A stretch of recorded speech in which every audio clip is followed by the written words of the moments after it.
What's up, my people? Welcome to Vertical Football. Welcome to another episode of 5 Things We Learned, the Champions League edition. PSG versus Inter Milan. PSG 5, Inter Milan 0. The scoreline truly doesn't look like a Champions League final. It looks like the preseason, really.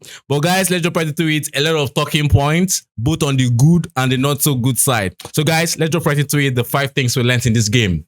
The first point I must say is I've been a fan of Simone Inzaghi.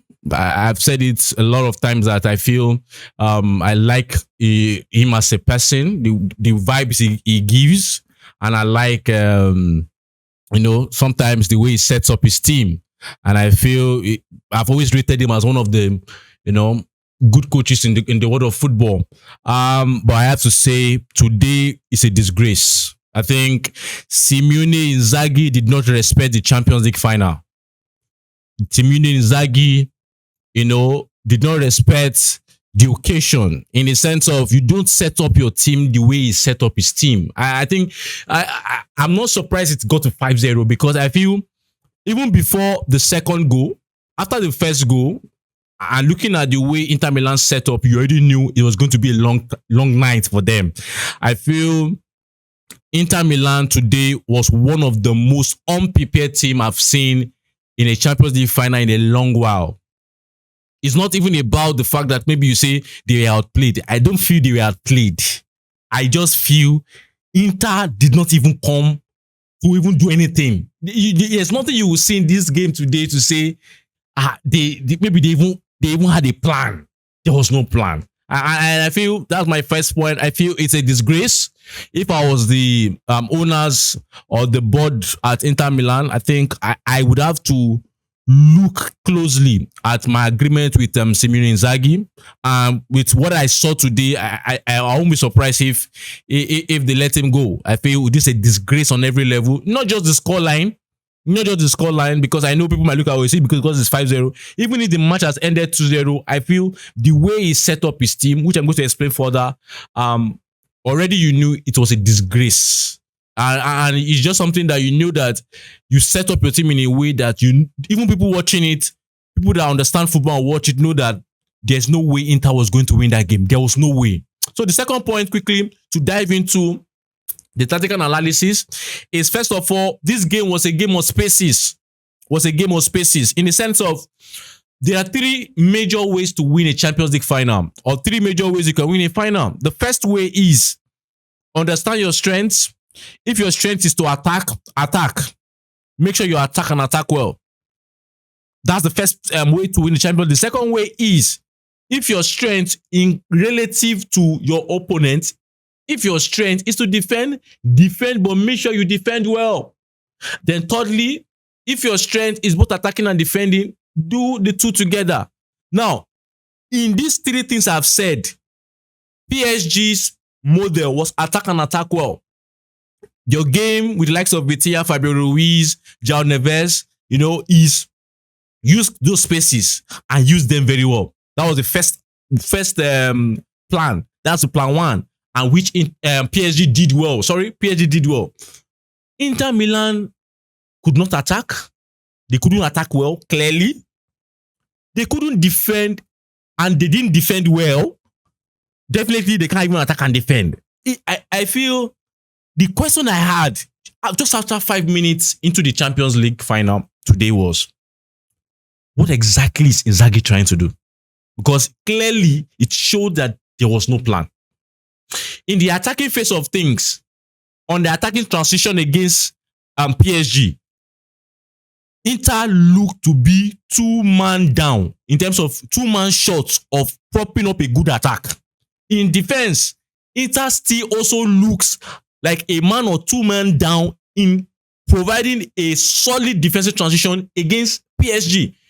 In the sense of attacking, it was always 2v3, sometimes 1v3.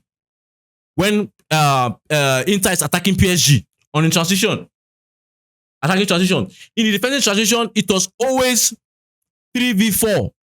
Inter with a line of 4 and PSG with a line of 3. So they were always short in giving a good attack on the attacking transition and giving a good defense on the defensive transition.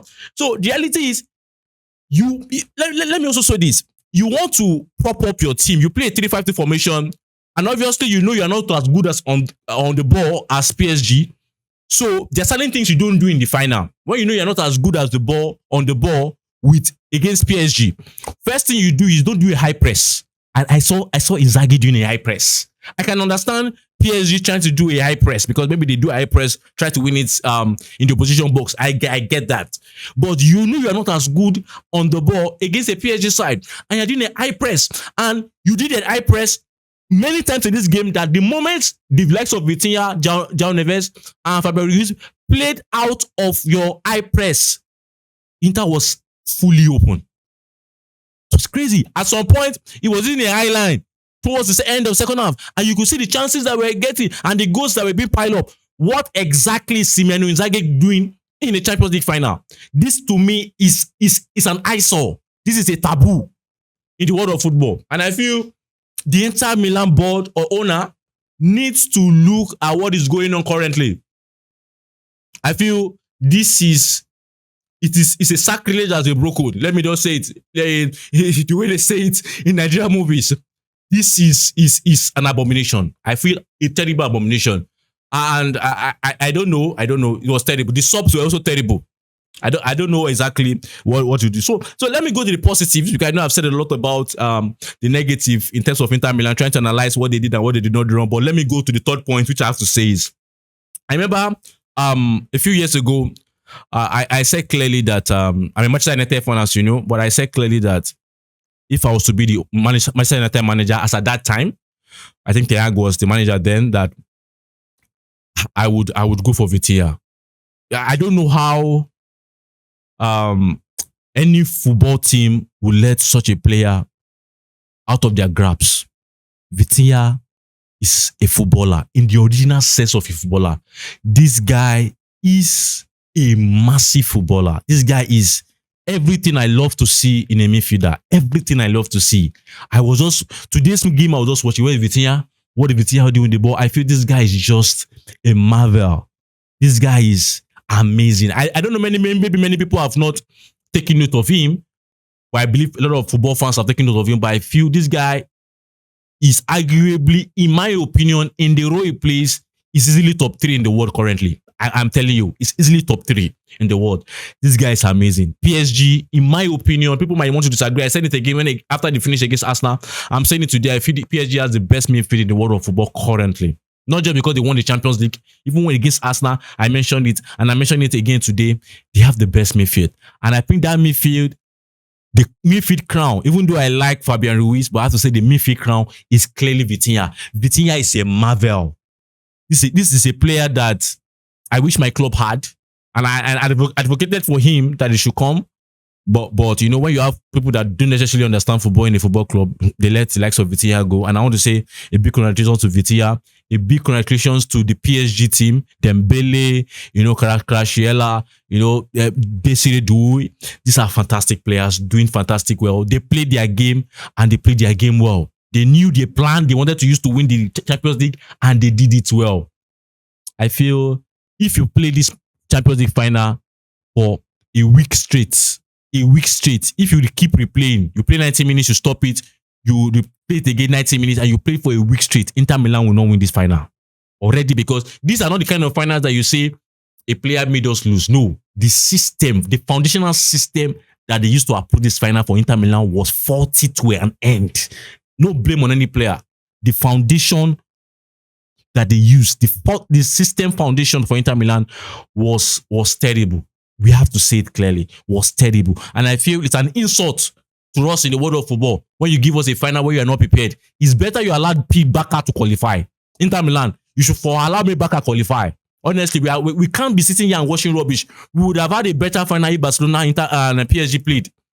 For Inter Milan to be in the final and to give us this trash, I feel it's just terrible. It's just terrible. So guys, I think the last thing I want to say before I start giving my congratulations, I feel, it's funny enough, Mbappe left to Madrid, and that's life, and PSG won the Champions League, but I know Madrid is Madrid, so definitely I'm not saying he won't win there. Definitely, I believe with time he will win at Madrid, but that's life, and I feel, you know, in the world of football currently, having a good system is far better than having individuals. PSG tried the individual route, they didn't get the Champions League, but now they tried the system route with Enrique, and I feel they are champions. And I want to say very big congratulations to PSG. I feel they deserve the final clearly. Clearly, they deserve to win this final. Clearly, they deserve to win this Champions League. So, guys, these are my opinion on the 5 things I learned in the Champions League final / preseason match between PSG and Inter Milan. PSG 5, even the scoreline is even difficult to say. PSG 5, Inter Milan 0. You know, Champions League final. So you have to be repercussions for Inzaghi. This is terrible. So, guys, thank you very much. Please drop your comments in the comment section. Don't forget to like, subscribe, and share. To see you next time. Bye.